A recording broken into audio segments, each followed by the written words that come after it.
Aziz, Ya Aziz, Ya Gaffar, Ya Gaffar, Ya Rabbel Alemin, Ya Rabbel Alemin, Rabbena ğfirli Rabbena gfirli ve li valideyye valideyye ve lil müminine velil müminine yevme yevme yekumul yekumul hisab.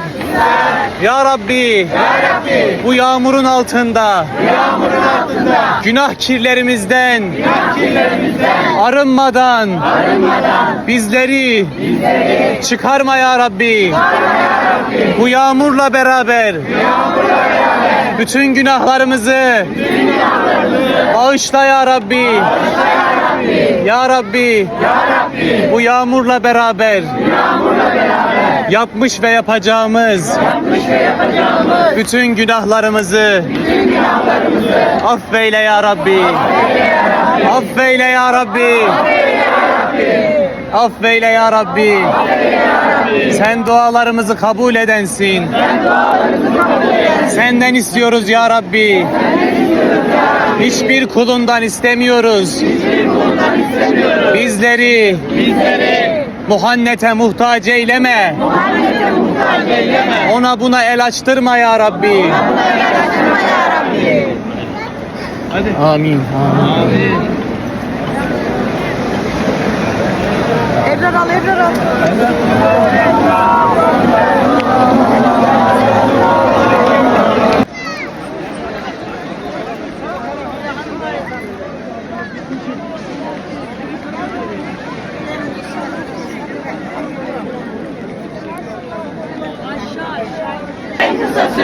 Gelmelerini nasip eyle.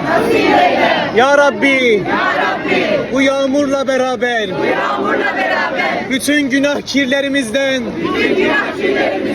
bizleri bağışla. Arındır ya Rabbi.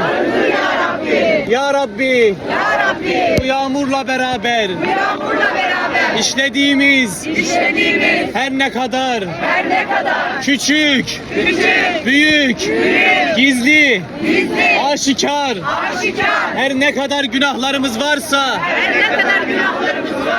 biz cümlesine pişman olduk, nadim olduk. Bir daha işlemeyeceğimize söz veriyoruz ya Rabbi. Sen günahlarımızı affeyle ya Rabbi. Bir daha kelimelerin en güzeli ki buyurun. Eşhedü en la ilahe illallah ve eşhedü enne Muhammeden abduhu ve resulü. Bir dahi buyurun.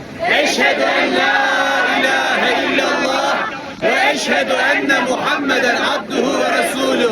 10 kelime-i tayyibe. La ilahe illallah Muhammedun Resulullah diyerek çene kapamayı ve Müslüman olarak doğduğum gibi Müslüman olarak canımızı vermeyi bizlere nasip eyle ya Rabbi.